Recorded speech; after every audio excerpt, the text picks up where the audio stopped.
నిజ నిర్ధారణకు అంతిమ నిర్ణయం డిఎన్ఏ టెస్ట్. ఉన్నది ఉన్నట్లుగా వాస్తవాలను శోధించి వివరించేది మన డిఎన్ఏ టీవీ. మన రాష్ట్రం, మన ఛానల్. నమస్కారం, వార్తలకి స్వాగతం. ఈనాటి వార్తా విశేషాలు. ప్రజారోగ్య పరిరక్షణకు మెరుగైన విధానాలని అవలంబిస్తూ ప్రజలకు సేవలు అందించాలని ముఖ్యమంత్రి నారా చంద్రబాబు నాయుడు ఆదేశించారు. ఈ మేరకు అందుబాటులో ఉన్న టెక్నాలజీని వినియోగించుకోవడంతో పాటు నిపుణుల సలహాలను తీసుకోవాలని సీఎం సూచించారు. మంగళవారం రాష్ట్ర సచివాలయంలో వైద్యారోగ్య శాఖపై సమీక్షించారు. ఈ మేరకు గేట్స్ ఫౌండేషన్ తో కలిసి వైద్యారోగ్య రంగంలో ప్రభుత్వం అమలు చేస్తున్న సంజీవనితో సహా వివిధ ప్రాజెక్టులపై సీఎం చంద్రబాబు చర్చించారు. ఏపీలో మెరుగైన ప్రజారోగ్య నిర్వహణకు గేట్స్ ఫౌండేషన్ ఆధ్వర్యంలో జాతీయ, అంతర్జాతీయ స్థాయిలో వైద్యారోగ్య రంగంలోని నిపుణులతో కూడిన 10 మంది సభ్యుల బృందాన్ని ఏర్పాటు చేశారు. UN AIDS executive director Peter point, ప్రపంచ ఆరోగ్య సంస్థ సీనియర్ శాస్త్రవేత్త Soumya Swaminathan, AIG chairman D Nageswara Reddy, Singapore national university professor ఇకింగ్ టియో, retired IAS Aarti Ahuja, సైటెస్ chairperson Rizwan కోయిటా, Khosla labs వ్యవస్థాపకుడు Srikanth Nadamuni, gates foundation genomics and ఎపిడామియాలజీ director doctor Gagan Deep Kong, public health నిపుణురాలు Margaret Elizabeth, Delhi AIIMS endocrinology విభాగానికి doctor Nikhil Tandon అత్యున్నత స్థాయి నిపుణుల సలహా బృందంతో ఉన్నారు. అత్యున్నత స్థాయి నిపుణుల సలహా బృందం సభ్యులు వర్చువల్ గా ఈ సమీక్షకు హాజరయ్యారు. ఈ సందర్భంగా ముఖ్యమంత్రి మాట్లాడుతూ వైద్యారోగ్య రంగంలో వివిధ ప్రమాణాలను అందుకునేలా WHO లాంటి సంస్థలు నిర్దేశించిన అంశాలను అమలు చేస్తున్నామని తెలిపారు. ప్రజల డిజిటల్ హెల్త్ రికార్డుల్ని సంజీవని ప్రాజెక్టు ద్వారా రూపొందిస్తున్నామని చెప్పారు. గేట్స్ ఫౌండేషన్ సహకారంతో కుప్పం, చిత్తూరు జిల్లాలో డిజిటల్ నర్వ్ సెంటర్ ద్వారా ఈ వివరాలను సేకరించి ఇంటిగ్రేట్ చేశామని తెలిపారు.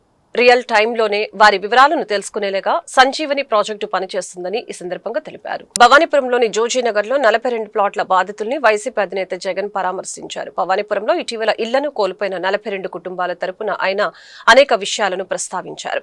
ఈ సందర్భంగా ఆయన మాట్లాడుతూ సుప్రీంకోర్టులో పిటిషన్ పెండింగ్ లో ఉందని, ఈ నెల 31వ తేదీ వరకు 42 కుటుంబాలకు సుప్రీంకోర్టు ఊరటనిచ్చిందని తెలిపారు. అయితే పోలీసులు ప్రైవేటు పార్టీకి మద్దతు తెలుపుతూ ఇళ్లను కూల్చివేశారని, 31వ తేదీ వరకు గడువు ఉన్న అధికారం దుర్వినియోగం చేశారని మండిపడ్డారు. ఇల్లు కూల్చేసి 42 కుటుంబాలను రోడ్డు పాలు చేశారని చెప్పారు.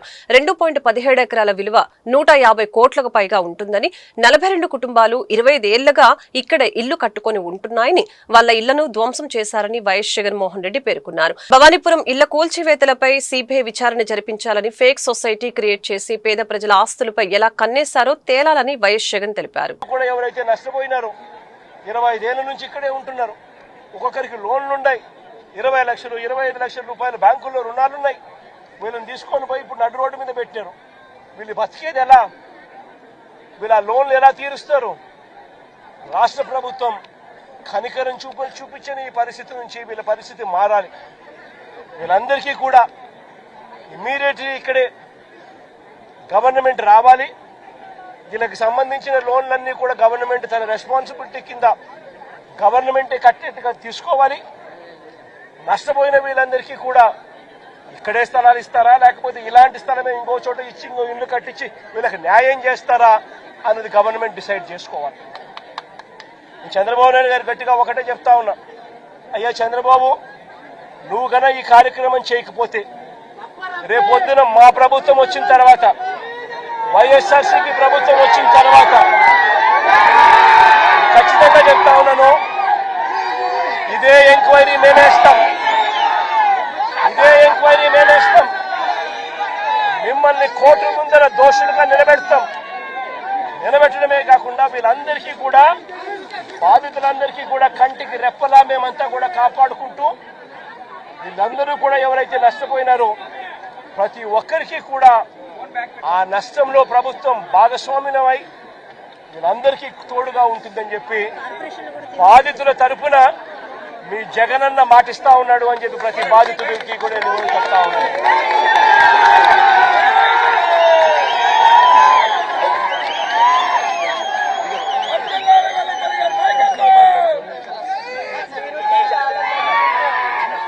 సుప్రీంకోర్టులో ఈ కేసుకు సంబంధించి అన్ని రకాల సపోర్ట్ కూడా వైఎస్ఆర్సీపీ తరఫున న్యాయానికి సంబంధించిన సుప్రీంకోర్టులో కానీ హైకోర్టులలో కానీ వీళ్ళ తరపున ఆర్గ్యూ చేసే దానికోసం లాయర్ల దగ్గర నుంచి ప్రతి ఒక్కరికి న్యాయం తరపున ప్రతి ఒక్కరికి కూడా అన్ని రకాల సహాయ సహకారాలు కూడా కొనసాగిస్తామని కూడా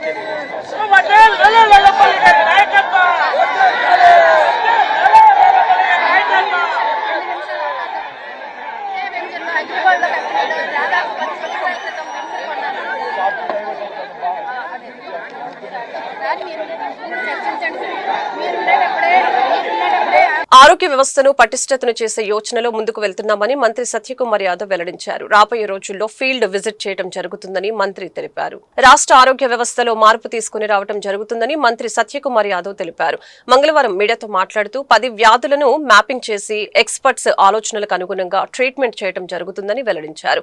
జాతీయ అంతర్జాతీయ ఎక్స్పర్ట్స్ తో ఉండే శాస్త్రవేత్తలు ఈ గ్రూప్ లో ఉన్నారని తెలిపారు. దేశ విదేశాలలో ఉన్న ఈ సైంటిస్టులు వర్చువల్ విధానంలో మొదటి సమావేశానికి హాజరయ్యారని తెలిపారు. వ్యక్తిగత చికిత్స అందించేందుకు ప్రతిష్టాత్మకంగా ఈ ఎక్స్పర్ట్స్ గ్రూప్ పనిచేస్తుందని అన్నారు. ఆరోగ్య వ్యవస్థను పటిష్టత చేసే యోచనలో ముందుకు వెళ్తున్నామని వెల్లడించారు. రాష్ట్ర ఆరోగ్య వ్యవస్థలో ఒక పరివర్తనం ట్రాన్స్ఫర్మేషన్ తీసుకురావడం కోసం గౌరవ ముఖ్యమంత్రి ఒక హై లెవెల్ ఎక్స్పర్ట్ అడ్వైజరీ గ్రూప్ని స్థాపించిన విషయం తెలిసిందే. కమ్యూనికబుల్ డిసీజెస్తో పాటు 80% డిసీజ్ బర్డన్ ఉంటున్న 10 వ్యాధుల్ని గుర్తించి వాటిని మ్యాపింగ్ చేసి ఈ ఎక్స్పర్ట్స్ సజెషన్స్ రికమెండేషన్ ద్వారా వాటిని తగ్గించి ఒక నాణ్యమైన వైద్య వ్యవస్థను ఏర్పాటు చేయడం, ఆరోగ్య రంగాన్ని పటిష్టపరిచే దిశగా గౌరవ ముఖ్యమంత్రి నిర్ణయం తీసుకోవడం జరిగింది. దీంట్లో జాతీయ అంతర్జాతీయ ప్రఖ్యాతిగాంచిన ఎక్స్పర్ట్లు ఉన్నారు. ఉదాహరణకు డాక్టర్ వైవైటియో నేషనల్ యూనివర్సిటీ ఆఫ్ సింగపూర్కు సంబంధించిన ఒక సైంటిస్టు, అదేవిధంగా డీన్ కూడా ఆయన అక్కడ. Doctor Soumya Swaminathan paediatrician researcher, గతంలో ఈ ఐసీఎంఆర్ని లీడ్ చేశారు. WHO ఫస్ట్ చీఫ్ సైంటిస్ట్ కూడా వారు పనిచేశారు.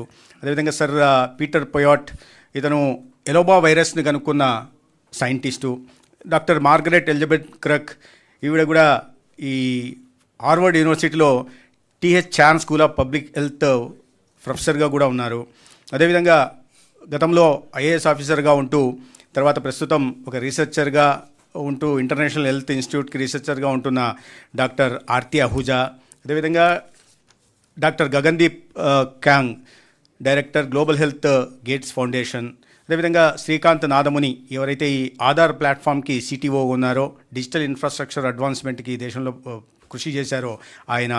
మిస్టర్ రిజ్వాన్ కోయితా, ఇతను National Accreditation Board of Hospital Health Care ప్రొవైడర్స్కి చైర్మన్గా ఉన్నారు. అదేవిధంగా పద్మశ్రీ డాక్టర్ నిఖిల్ టాండన్, ఈ హైలీ రెప్యూటెడ్ ఎండోక్రైనాలజిస్ట్. అదేవిధంగా మనకందరికీ తెలిసిన మన తెలంగాణ రాష్ట్రానికి సంబంధించిన డాక్టర్ డి నాగేశ్వరరెడ్డి గారు, పద్మవిభూషణ్. ఈ 10 మందితో ఒక ఎక్స్పర్ట్ గ్రూప్ని గౌరవ ముఖ్యమంత్రి గారు నియమించిన కొన్ని వారాల్లోనే ఇవాళ మొదటి సమావేశాన్ని కూడా నిర్వహించడం జరిగింది. అనేక మంది దేశ విదేశాల నుంచి ఉన్నవాళ్ళు కాబట్టి కొంతమంది ఫిజికల్గా, కొంతమంది వర్చువల్గా కూడా ఈ సమావేశంలో పాల్గొన్నారు. దాదాపు 2 గంటల పాటు జరిగిన సమావేశంలో విజయవాడ కాళేశ్వరరావు మార్కెట్ వద్ద గల ఏపీ వక్ఫ్ బోర్డు కార్యాలయంలో ఏపీ వక్ఫ్ బోర్డు చైర్మన్ అబ్దుల్ అజీజ్ అధ్యక్షతన 9వ బోర్డు సమావేశం జరిగింది. ఈ మేరకు ఏపీ వక్ఫ్ బోర్డు చైర్మన్ అబ్దుల్ అజీజ్ మీడియాతో మాట్లాడారు. సమావేశంలో ఆయన మాట్లాడుతూ గత ఏడాది కాలంలో ఆంధ్రప్రదేశ్ రాష్ట్ర వక్ఫ్ బోర్డు పనితీరు దేశానికి ఆదర్శంగా నిలిచిందని ఏపీ రాష్ట్ర వక్ఫ్ బోర్డు చైర్మన్ అబ్దుల్ అజీజ్ పేర్కొన్నారు. వక్ఫ్ బోర్డు చరిత్రలో తొలిసారిగా ఈ టెండరింగ్ విధానం అమలు చేసి హుండీలు, వాణిజ్య ఆస్తుల ద్వారా గణనీయమైన ఆదాయం సమకూర్చామని తెలిపారు. కంప్లీట్గా సపోర్ట్ చేస్తూ ఉంది. అందుకోసం ఇవన్నీ ఇంకా చాలా ఉన్నాయి నేను చెప్పాలని, కానీ it's not the time. I will give you entire data మీకు ఇన్ రైటింగ్ ఇస్తాను.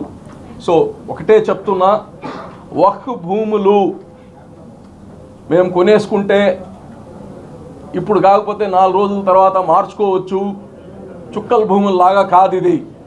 ప్రజలు అర్థం చేసుకోవాలి. Once Waqf is for ever Waqf. మామూలుగా చుక్కల భూములు గ్రామ కంఠం తీసుకొని 4 రోజుల తర్వాత మనకు పట్టాలు ఇస్తారు, ప్రభుత్వం మళ్ళా ఇస్తుంది, అటువంటిది కాదు ఇది. చాలామంది అమాయకులు కొనారు, అమాయకులు, ఐ నో, చాలామంది అమాయకులు తెలియకుండా అక్కడ ఉండేవాళ్ళు అమ్మేస్తే కొని ఇబ్బంది పడేవాళ్ళు చాలామంది ఉన్నారు.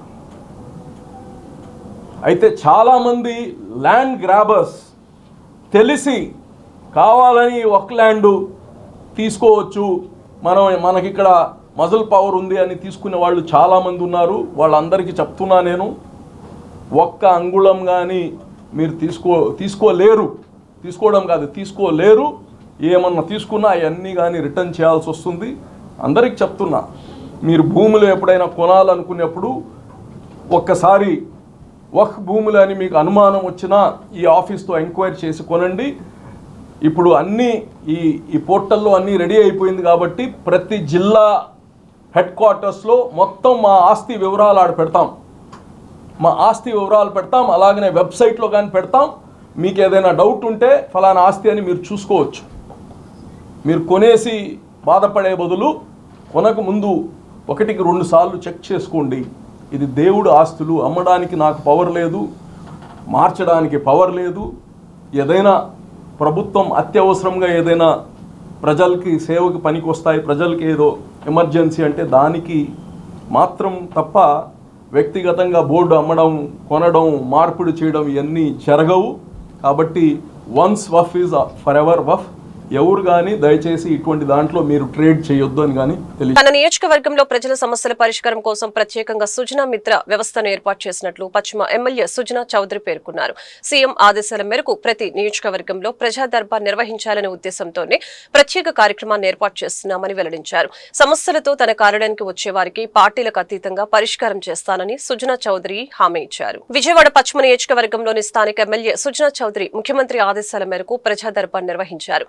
ఈ సందర్భంగా ఆయన ప్రజల నుంచి వినతి పత్రాలు స్వీకరించారు. వారి సమస్యలను అడిగి తెలుసుకున్నారు. ప్రజా దర్బార్ ఏర్పాటుకి ముందే సుజనా చౌదరి తన నియోజకవర్గంలో ప్రజల సమస్యల పరిష్కారం కోసం ప్రత్యేకంగా సుజనా మిత్ర వ్యవస్థను ఏర్పాటు చేసినట్లు వివరించారు.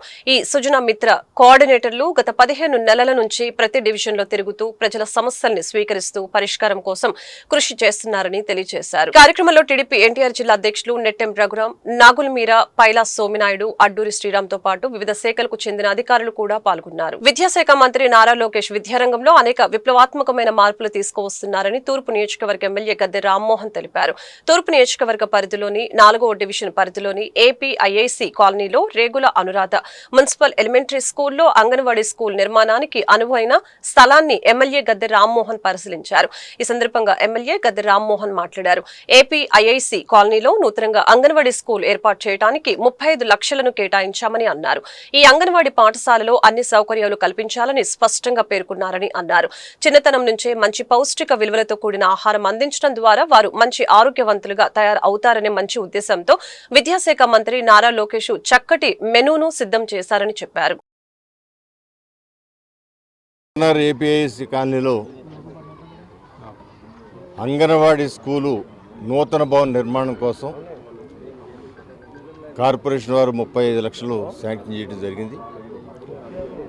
దానిలో వాళ్ళకి అన్ని సౌకర్యాలతో ఒక స్టోర్ రూము, క్లాస్ రూము, అదేవిధంగా కిచెను, వాష్రూమ్స్, అదేవిధంగా బాత్రూమ్స్ ఇవన్నీ కూడా కలిపి నిర్మాణం చేపట్టడానికి పిల్లల యొక్క అభివృద్ధి వాళ్ళు పుట్టిన దగ్గర నుంచి చదువుకుని ఉన్నత స్థితికి వెళ్ళే వరకు కూడా ప్రభుత్వం ప్రధాన బాధ్యతలు తీసుకోవాలని చెప్పి చేసే క్రమంలో ఈ అంగన్వాడీ పిల్లలు ఏదైతే వాళ్ళు చిన్నారులుగా ఉన్నప్పుడు పోషక విలువలతో కూడిన భోజనం పెట్టాల్సిన అవసరం ఉందని చెప్పి ఆ టైంలో ఎదుగుదల కూడా బాగుంటే జీవితాంతం దాని ఉపయోగం ఉంటుందని చెప్పి భావించి ఇవాళ లోకేష్ బాబు గారు చక్కటి మెనూతో పిల్లలకి భోజనం పెట్టడం జరుగుతోంది.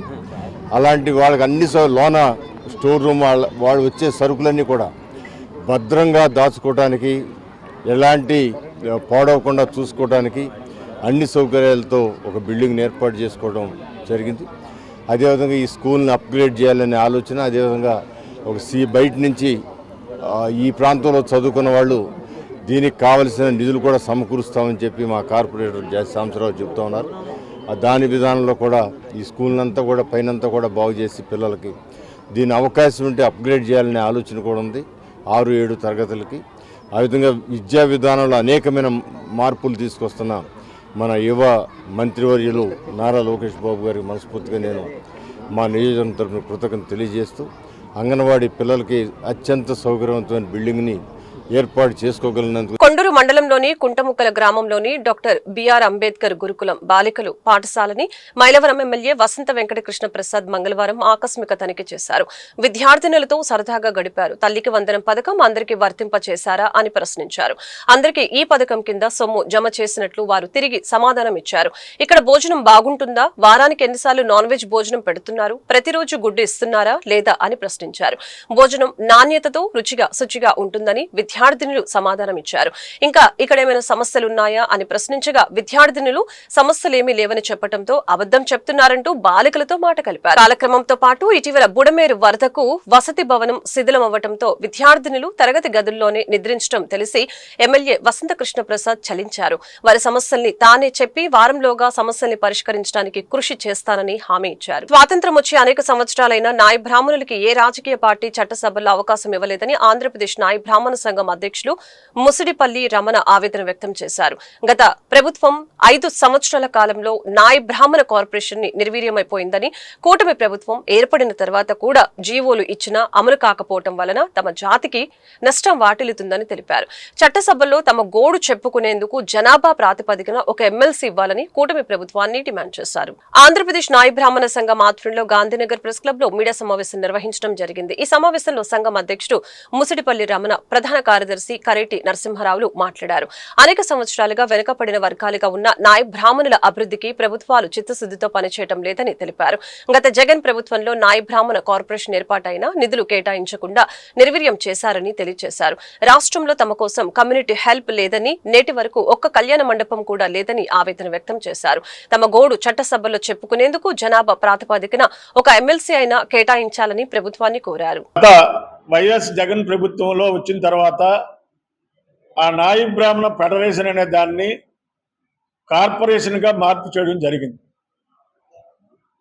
అయితే ఫెడరేషన్గా ఉన్నప్పుడు ఫెడరేషన్ ద్వారా అనేకమైనటువంటి జీవోలు కూడా ఆ రోజు ప్రభుత్వం ద్వారా ఇవ్వడం జరిగింది. ఉదాహరణకి నాయ బ్రాహ్మణులకి ప్రభుత్వం నిర్మించే షాపింగ్ కాంప్లెక్స్ల్లో ఒక షాప్ కేటాయించాలని రాయితీపై అదొక జీవో ఉంది.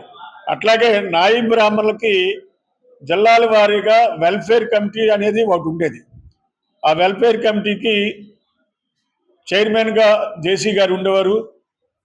మిగతా ఒక రెవెన్యూ డివిజన్కి ఒక మెంబరు నాయ బ్రాహ్మణులు ఉండేవారు. అందులో ఒక మహిళ కూడా ఉండేది. నేడు ఆ ఫెడరేషన్ని కార్పొరేషన్గా మార్చిన తర్వాత ఈ వెల్ఫేర్ కమిటీ అనేది పనిచేయడం లేదు. మేము కోరేది ఏంటంటే నాయ బ్రాహ్మణుల డెవలప్మెంట్ వెల్ఫేర్ కార్పొరేషన్ అనేది పెట్టారు కాబట్టి దాంట్లో కూడా ఈ జీవోలన్నీ అమలు చేయాలని చెప్పేసి ప్రధానమైనటువంటి డిమాండ్. ఒకవేళ అమలు చేయలేనట్లయితే తిరిగి కార్పొరేషన్ని ఫెడరేషన్గా మార్పు చేస్తే సహకార చట్టంలో ఉన్నటువంటి ఫెడరేషన్ని కంపెనీల చట్టంలో తీసుకొచ్చారు.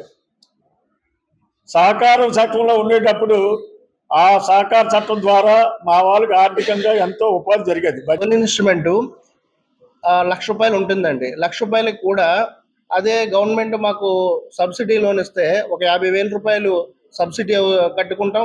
ఒక 50,000 కూడా మాకు ఇది అవుతుంది. కాబట్టి ప్రభుత్వం వారు కూడా అలాగ మాకు ఉపాధి కల్పిస్తే బాగుంటుందండి మా వాయిద్య కళాకారులకి. ఇంకా ఏంటంటే మాకు ఉన్న సౌకర్యాల గురించి ఉద్యోగ భద్రత కూడా కల్పించి బాగా అన్ని రకాలుగా ఆదుకుంటారని మేము కోరుకుంటున్నాం సార్. అది నా పేరు రాయవరపు నానాజీ అండి, రాష్ట్ర వాయిద్య కళాకారులు జేఎస్ఎల్. అనుమతి లేని భవన నిర్మాణాలు తొలగిస్తామని విజయవాడ నగరపాలక సంస్థ కమిషనర్ ధ్యానచంద్ర తెలిపారు. అర్హులైన అన్ని భవన యజమానులు నిర్ణీత గడువులోపు దరఖాస్తు చేసుకుని తమ భవనాలని క్రమబద్దీకరించుకోవాలని కమిషనర్ కోరారు. Chief city planner K Sanjay Ratna Kumar సూచనల మేరకు కార్పొరేషన్ పరిధిలోని ఉన్న అనధికార నిర్మాణాలపై చర్యలు చేపట్టారు. ఈ ప్రక్రియలో బందర్ కాల్వ, నేతాజీ వంతెనలో ఉన్న అనధికార నిర్మాణాలను గుర్తించి తొలగింపు చర్యలు చేపట్టారు. ఈ సందర్భంగా కమిషనర్ మాట్లాడారు. విజయవాడ మున్సిపల్ కార్పొరేషన్ పరిధిలో ఏవైనా అనధికార నిర్మాణాలు లేదా భవన మార్పులు అనుమతులు లేకుండా చేపడితే వాటిపై తక్షణ చర్యలు తీసుకోవాలని విఎంసీ టౌన్ ప్లానింగ్ బృందం నిరంతర పరిశీలన చేపట్టాలని తెలిపారు. అనధికార నిర్మాణాలను గుర్తించి తొలగించే కార్యక్రమం కొనసాగిస్తుందని తెలిపారు. కావున నగర ప్రజలు తమ నిర్మాణాలు అనుమతులతోనే చేపట్టవలెనని, లేని పక్షంలో విధి నిర్వహణ చర్యలు తప్పవని ఈ సందర్భంగా తెలియజేశారు.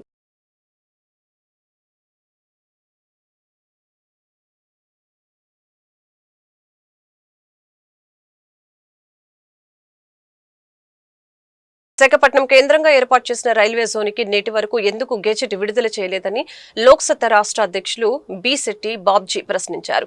ఈ విషయమై కేంద్ర రైల్వే శాఖ మంత్రి అశ్విని వైష్ణవ్ కి లోక్సత్తా రాష్ట్ర పార్టీ తరపున బహిరంగ లేఖ రాస్తున్నట్లు వెల్లడించారు. లోక్సత్తా రాష్ట్ర అధ్యక్షుడు బి శెట్టి బాబ్జీ మంగళవారం గాంధీనగర్ ప్రెస్ క్లబ్ లో మీడియా సమావేశం నిర్వహించారు. ఈ సమావేశంలో ఆయన మాట్లాడుతూ 2019లో ఏర్పాటైన దక్షిణ కోస్తా రైల్వే జోన్కి నేటికి మోక్షం కలగలేదని తెలిపారు. 2025 జనవరిలో డిపిఆర్ ఆమోదిస్తూ ప్రధాని మోదీ స్థాపన చేసిన నేటి వరకు గెజెట్ విడుదల చేయకపోవడం సిగ్గుచేటని తెలిపారు. గెజెట్ విడుదల చేయకపోతే ఉద్యోగుల సర్దుబాటు, పాలన వ్యవహారాలు ఎలా జరుగుతాయని ప్రశ్నించడం జరిగింది. ఇప్పటికైనా కేంద్ర మంత్రులు, ఎంపీలు పట్టించుకొని దక్షిణ కోస్తా రైల్వే జోన్ గెజెట్ నోటిఫికేషన్ వెంటనే ఇవ్వాలని డిమాండ్ చేశారు. రైల్వే జోన్కి శంకుస్థాపన చేశారు. ఇప్పటికి 11 నెలలు పూర్తయింది. నేటి వరకు కేంద్ర ప్రభుత్వం రైల్వే కొత్త జోన్కి, సౌత్ కోస్ట్ జోన్కి ఈ రోజుకొచ్చి గెజెట్ విడుదల చేయలేదు. ఈ గెజెట్ విడుదల చేయకపోవటం వల్ల విజయవాడ, గుంతకల్లు, గుంటూరు, విశాఖపట్నం రైల్వే డివిజన్లన్నీ కూడా పూర్తి స్థాయిలో వెనకబడి ఉన్నాయి. ప్రధానమంత్రి గారు శంకుస్థాపన చేసినటువంటి ప్రాజెక్టుకే 11 నెలల సమయం సరిపోలేదా అని చెప్పి లోక్సత్తా నుంచి అడుగుతా ఉన్నాం. ఈ నెల మరి 19వ తారీఖు వరకు పార్లమెంట్ సమావేశాలు జరుగుతున్నాయి. కేంద్ర మంత్రులు కానీ పార్లమెంట్ సభ్యులు కానీ పట్టించుకోవాలి. ప్రధానమంత్రి గారు శంకుస్థాపన చేసిన తర్వాత ఈ రోజుకొచ్చి అంగుళం కూడా ముందుకు కదలకపోతే ఆంధ్రప్రదేశ్ రాష్ట్రం నష్టపోతుంది, ఆంధ్రప్రదేశ్ ప్రజలు నష్టపోతున్నారు. నేను గౌరవ ముఖ్యమంత్రి చంద్రబాబు నాయుడు గారిని, పవన్ కళ్యాణ్ గారిని, అట్లాగే లోకేష్ గారిని కోరుతా ఉన్నాను లోక్సత్తా నుంచి. అయ్యా 11 నెలలు పూర్తయింది, ఇప్పటికొచ్చి కనీసం అంగుళం ముందుకు కదలలేదు. దీనివల్ల రాష్ట్రంలో రైల్వే కార్మికులు అంటే పర్టికులర్గా జూన్ 5వ తారీఖున మాధుర్ని జీఎంగా నియమించారు. నియమించిన తర్వాత అసలు మన జోన్ ఎంతవరకు ఉంది, కార్మికులు ఎవరు రావచ్చు, ఎక్కడికి బదిలీలు కావచ్చు, ఏ రకమైన అభివృద్ధి, పరిపాలనా యంత్రాంగం ఎలాగా అంటే డెక్ బిల్డింగ్ని 6, 7, 2 ఫ్లోర్లు తీసుకొని ఈ రోజుకొచ్చి అక్కడ పరిపాలన పూర్తి కాలేదు. మరి రాష్ట్రం నష్టపోతుంది. కాబట్టి వెంటనే రాష్ట్రంలో ఉన్నటువంటి, రాష్ట్రం నుంచి ప్రజల ద్వారా ఎన్నికైనటువంటి పార్లమెంట్ సభ్యులు, మంత్రులు ఇమీడియట్గా గెజెట్ని రిలీజ్ చేయడం కోసం పూర్తి స్థాయి కార్యక్రమాలు నిర్వహించాలని చెప్పి లోక్సత్తా రాష్ట్ర అధ్యక్షుడిగా నేను కోరుతున్నాను.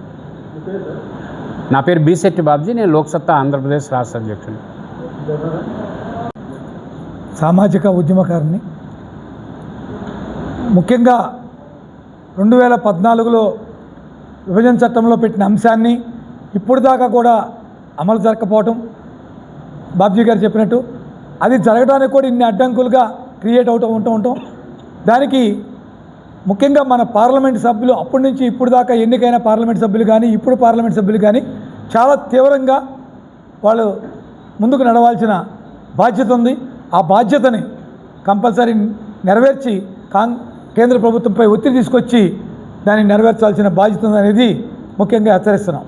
తర్వాత ఇవాళ ముఖ్యంగా మనం భారతీయులందరం కూడా ఒక జాతీయ పండుగగా సహకార బ్యాంకుల రాజ్యాంగబద్ధంగా ఇచ్చిన స్వేచ్ఛను తుంగలో తొక్కుతూ ఆర్బీఐ పరిధిలోకి తీసుకుని రావాలని కేంద్ర ప్రభుత్వం దుర్మార్గమైన చట్టాలు తీసుకువచ్చిందని Andhra Pradesh cooperative urban banks credit societies federation limited president Chitturi Ravindra, general secretary Chalasani Raghavendra Rao ఆరోపణలు చేశారు.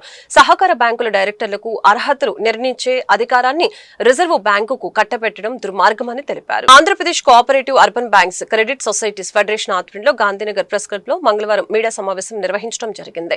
ఈ సమావేశంలో federation president Chitturi Ravindra, general secretary Chalasani రాఘవేంద్రరావులు పాల్గొని మాట్లాడారు.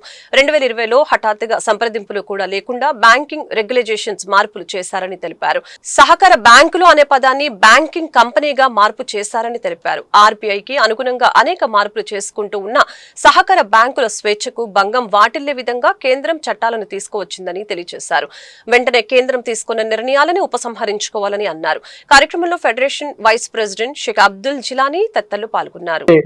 రాజానగరం మాజీ శాసనసభ్యులుగా కూడా పనిచేశారు. వారు కాకినాడ కోఆపరేటివ్ టౌన్ బ్యాంక్ చైర్మన్గా ఉన్నారు. విశాఖపట్నం కోఆపరేటివ్ బ్యాంక్కి నేను డైరెక్టర్గా ఎన్నికైన రోజున అంతా కలిపి మా కార్యకలాపాలు 100 కోట్లు ఉన్నాయి. ఇవాళ 8,400 కోట్ల రూపాయలకి మా కార్యకలాపాలు పెరిగినాయి. మేము ప్రొఫెషనల్స్ అంటారు, లేకపోతే నిపుణులు అంటారు, కాదు మాకు తెలియదు. వారి డెఫినేషన్ ప్రకారం మేము ఎవరూ నిపుణులు కాకపోవచ్చు. అంటే వారు ఎవరిని ఉంచాలనుకుంటే వారిని ఉంచుతాము, ఎవరిని తీసేయాలనుకుంటే వారిని తీసేయాలంటే ఇది రిజర్వ్ బ్యాంకు లేకపోతే కేంద్ర ప్రభుత్వం యొక్క దయాదాక్షిణ్యాల మీద నడిచేటువంటి సంస్థలు కాదు. అందుకని ఈ సందర్భంగా మేము కూడా నిర్ణయించాం, మన రాష్ట్రంలో ఉన్నటువంటి అర్బన్ బ్యాంకుల సర్వసభ్య సమావేశాలని జరపాలని, ప్రభుత్వం చేసినటువంటి చర్యని ఖండిస్తూ తీర్మానాలు చేయాలని నిర్ణయం చేశాం. ఈ చట్టాలను ఉపసంహరించుకోవాలని, రిజర్వ్ బ్యాంకు చేసేటువంటి ఏకపక్ష నిర్ణయాలన్నింటినీ ఖండిస్తూ కూడా మేము నిర్ణయాలు చేయటం అనేటువంటిది జరిగింది.